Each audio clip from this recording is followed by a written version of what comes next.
Welcome back to the Enterprise Fleet Summit. I am Editor-at-Large John Kingston, and with me today is Ron Lentz. He is co-founder and managing partner of Logisyn Enterprises. As they like to describe themselves, they are not M&A advisors who do logistics transactions. They are logistics veterans who do M&A transactions. They are based in suburban Chicago, but right now Ron is talking to us from Sarasota, Florida. So Ron, please, I'd like to welcome you to the Enterprise Fleet Summit. Thanks for joining us today. John, it's always a pleasure to talk to you. I love talking to people who understand our industry, so that's great. Well, maybe we'll get somebody else in here then. So I get your monthly report every month. It's a really good summary of what's going on in the M&A world for logistics. And I usually send out a tweet on it. And what I do is I count up all of the deals that you note. You've got a little table there, a column chart, and it always seems to come to about 30. That's worldwide, or give or take, a little less than 30, maybe a little more than 30 logistics deals done worldwide that you count every month. And what's striking to me about that is that that number is kind of held steady for several years when I go back and look at some of the old reports. And this has been obviously a very weak freight market, but it seems to me like the number of deals getting done never really collapsed as a result of that weak freight market. How is that possible? You know, John, for people like you and me, it goes back to timing. If you think about it, 1979 with the when we had all the changes of basically one set of rules for hire carriers and things like that, and we had probably 30, 40,000 trucking companies in the United States. Today we have over 1 million trucking companies, but a lot of those guys who got into that business are our age. They're baby boomers, and they've been hanging around the hoop for quite some time. And it doesn't matter if they're trucking companies, because all this all came out of there. They could be 3PLs, they could be warehousing companies, they could be freight forwarders, they could be customs brokers. They're all derivatives somewhere or somehow got their roots into trucking. And they are at an age that now it's time to, either create a legacy company for your family or sell that company. And that's been going on for, probably about 10 years now. So that's why there's the consistency of that. You had some bad times in 2008 and 9, and people thought that they missed the wave in 2007. You had the same thing back in 15 and 16. They thought they missed the wave. And then there was this huge run up pre-pandemic of a lot of deals and a lot of good multiples that people were getting selling for their companies for. And then the pandemic hit and they didn't know what was going to happen. So a lot of people have come into the market just saying, okay, it's time. I'm not going to leave this to my family. I'm of an age, if you're 70, 75 years old, you probably don't want to be in the business anymore. You've probably tried once or twice to sell your company, and now's the time to do it. So our deal flow is incredible right now, and we've done a ton of deals. So I think a lot of it has to do with that age that came out of 1979 and the Trucking Act of 1980. So that 30 number that I mentioned, that could just be kind of a period of several years that'll be the prevailing number, and you might see that number drop. Actually, I think that number's going to go up. I think that there's so many companies out there right now that are on the verge of trying to figure out where they want to go. I think for the next 2 or 3 years, you're going to see that number pretty much dramatically increase. And then you're right. Then I think it's going to drop. Then I think, you get into like 2028, 2029, it'll probably start dropping at that point in time. Tremendous amount of consolidation going on in the industry. So, and there's just so much money out there between cash on balance sheets for companies and private equity, family funds, those type of institutions that just have so much capital available to do deals today. Now, you and I regularly attend the Benish Private Equity Conference in New York every December. One of my favorite days of the year. I really enjoy it. That's the first time we met. And one continuous theme you've heard over the past few years is sellers need to be more realistic. And I guess that's a function of the weak market. But the deals are getting done, as you pointed out, so the sellers presumably have come to a level that they're able to get these transactions completed. I think there's a couple of things there, John. It's they do have to be more realistic. You got to understand, as I was just mentioning, in 19 and 20, before the pandemic really hit, the deals were getting done at higher multiples. Now those multiples, because interest rates have gone dramatically up, so you've lost a couple of points just because of interest. Okay, so if you're doing an LBO, leverage buyout deal, your available cash to equity in those deals is less because of the debt and the debt structure in there. So when they say it has to be realistic, it's because that's helped bring the price down a little bit. But I don't see it coming down totally. I see it being what we call structured deals, where there's things such as seller notes. If you're an entrepreneur and you're selling your business for, say, $30 million, maybe what you want to do is you want to take 10 million of that and put it as a seller note and take $20 million in cash type thing.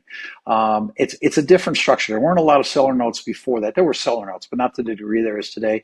And there's all kinds of different structure levels that are involved with it to help mitigate some of the risk of the buyers. So the deals are getting done, but they're getting done on a much more complicated basis.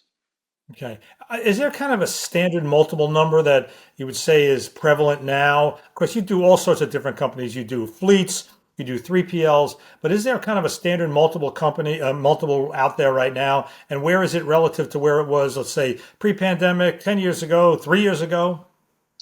I would say today there's no such thing as a standard deal. It depends on the industry segment. If you're in a hot industry, um, uh, and I still think like e-commerce, something related to e-commerce is still pretty much a hot industry. It's trying to be figured out, as you and me know, between the tariffs of what's going on right now, of where the goods are coming from. But if you have an e-commerce business, you're going to have a higher multiple. There's thresholds there. A $5 million EBITDA number is a threshold. A $10 million EBITDA number is a threshold. 20 to $25 million EBITDA is another threshold. So the higher you go up in those EBITDA thresholds, the higher your multiples are going to get to be. And it has to do with the banks believing that a business is more secure. They'll lend more money. You can put a deal together with 3, 4, 5 times leverage on a business, and that's debt to equity ratios. So you're going to get a lot more cash availability in doing the debt raises, those type of things. But I would say that today, I, I think it bottomed out a year ago, the markets. And today the multiples are getting higher. If you're doing something on cross-border U.S. and Mexico, as an example, you're going to get an unbelievable multiple on that if you run a really good business and you have a niche business and there's concentration issues, those type of things. But for the most part, those are really good businesses that people are attractive to because they're trying to figure out, is Mexico going to supplant, the business that we do in China for the last 20 years, those type of things. Okay, what is an unbelievable multiple? Uh, I saw a couple of deals that have been done in the last 12 months that now, they had in excess of $20 million in EBITDA, but 17 Oh, X on earnings. It's a pretty good multiple. yeah. 5 to 10, that range, 5 to 10x on a multiple is pretty standard today, and that depends on a lot of things. It depends on how well run the business is. You have customer concentration. Are you in a niche that they see going on into the future? Is AI going to take over some of that business? Those type of things. All right, so this is the Enterprise Fleet Summit. So let's talk about your basic enterprise fleet. 50 trucks, 100 trucks, 250 trucks, whatever. Maybe they aren't necessarily in a niche. They're kind of an overused term, but maybe they're a plain vanilla fleet. What kind of multiple to EBITDA are they getting these days? So, interesting question because those fleets like that, they don't necessarily trade on EBITDA. They trade on EBIT. They might say that they're trading on EBITDA, but what happens is there's CapEx in there. So the buyers have to look at how much, you know, do they have a fleet that's aged properly? Do they have a fleet that bought high? You and me saw, from what was it, 22 and 23, there weren't enough trucks out there, so the price of equipment, used equipment, tripled. Everything else went through the roof. So if you have a lot of equipment that is priced at those type of levels, and you got to replace it, that capex has to be included in there. So they look at EBIT, which is kind of the free cash flow of the business. I would say if you're a $5 million EBIT company, you could probably look at a 7 times multiple. So, say $35 million is your enterprise value of your company. And then you have to play with the, what do you do with the structure as far as the equipment that you have and those type of things. What's interesting, John, is I would say over the last 5, 10 years, um, most of those trucking companies have put non-asset based businesses into their asset businesses. So they have brokerage businesses too. So, you have to look at a non-asset based business trades off of EBITDA, and an asset based business would probably trade off of your, excuse me, your EBIT. Interesting. Okay, so you talked earlier about like a lot of cash out there.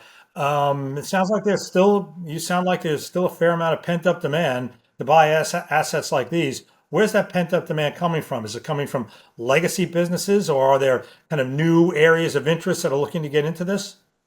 Well, you're seeing a lot of um, growth not happening organically. Okay, when you can't grow organically, and especially if you are a publicly traded company, you know your shareholders are looking at growth, growth, growth, growth. How do you grow? You grow through acquisition.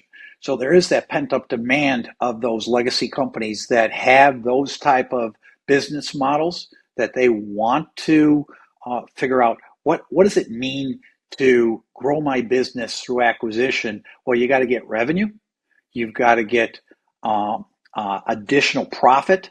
Can you synergize those business into yours? Do you have to add more technology into it? How can you drive costs out of it?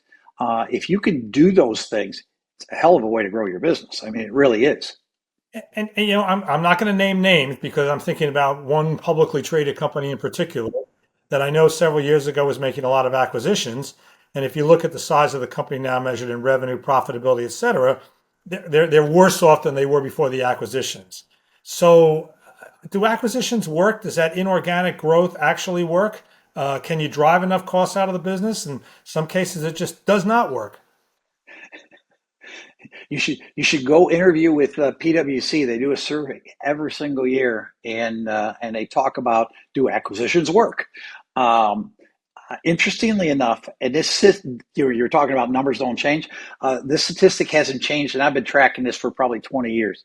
PwC uh, puts out on a scale what percentage of acquisitions actually meet the demand and what the buyer was trying to do. 50%. 50%. Number one reason why they don't is cultural compatibility. Yeah. Somebody is buying a business that, they're they may be a very large trucking company, very bureaucratic in the way that they run things, and they're buying an entrepreneur owned business that's got 200 trucks, and that owner has his hand in everything, and maybe he's a great guy and everybody loves him, and then all of a sudden, he's walking down the shop through the shop and he's saying, "Hey Johnny, how are your kids?" type stuff, and then all of a sudden nobody knows who anybody is. So you get that cultural compatibility problem a lot. When we work on businesses, that's one of the main things that we try and figure out, is there cultural compatibility. I have had many sellers that have taken less money and to sell their business to somebody that they knew it was a better fit with. Yeah. That kind of leads me to my next question is how often do you deal at a time where a seller comes and says, okay, I'm ready to sell, or a buyer comes and says, hey, I want to buy some more assets. And they're looking at a deal and you just advise them, this is not a good one. You two companies should not get together. Maybe say to the seller, you're nearly not ready to sell at all to anybody. How often does that occur? I would say a percentage of the time on the seller side, we're telling that to our sellers. They're not ready. The market isn't ready for them. They haven't gotten their financials together. You got to remember, these are generally the businesses that we deal with are entrepreneur-owned businesses, so they don't do, audited financials. They may have it as a lifestyle business. John, I'll give you a great example. I had a company. I won't mention the name of the company that I had. This company that I was selling, and the owner of this company had he loved race cars, and he was in a, I don't know what you call it, the B circuit of NASCAR. And while he was in the B circuit of NASCAR, he had two cars, two big RVs, and part of his team on his payroll. Now he made good money in his company, but they were all on his payroll. Some of these guys were say that he said that they were sales guys. They weren't sales guys. So we had to clean that up before he took it to market. So there is a percentage. I would say there's probably 10% of the companies that we talk to aren't ready to go to market. Ron, we've only got a few minutes left. Are the level of multiples, are they steady enough that, let's say, a year from now, 2 years from now, are they going to be that much different, or are they kind of at an equilibrium? I mean, I'm going back to that earlier question about the 30 deals a month that you report, that number being pretty steady. It would seem to me that the multiple number would probably be pretty steady too if you've got that kind of regular level of deals getting done. So I think it's a couple of things. Number one, I don't have a crystal ball, and if I did, and if you go back on history, I would have been wrong most of the time anyway. So I would say this: if interest rates start to fall, they've steadied out where they are today. But if interest rates start to fall, I see deal volume picking up tremendously. I think there's a lot of pent up demand to sell businesses, and there's a lot of pent up demand to consolidate businesses. So I think the multiples will increase. Do I think they'll increase by 4 or 5x? No, but I do think they'll increase by 1 or 2x at some point in the near future. I think that's mainly dependent upon, how much. It's always supply and demand. How much volume of active deals there are out there, and what the interest rates will do. What's a hotter market right now, fleets or 3PLs? 3PLs. And 3PLs are definitely there. We've only had, in the last probably 20 years, we've only had like 2 years that fleets have been really hot markets. You got 2018 was a great year for fleets. People saw that, that risk. They didn't have to have that risk, be risk adverse, because those assets actually meant something at some point in time. And then there's a lot of time in between that and now that people wanted these non-asset based businesses.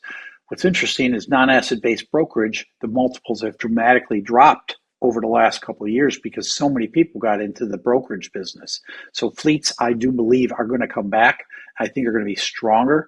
3PLs today are still holding on if they're diversified, if they do, some brokerage, if they do some warehousing, if they do some supply chain management, those type of things. So I think there's a lot there on 3PLs. I think they'll hold steady, but I actually think that fleets will increase over the next few do you years. think, last question, do you think that markets in general are still dealing with fallout from the pandemic? I mean, we're 5 years past its start, 4 years. I don't know when you want to measure its end, but is there still a market that's been affected by the pandemic?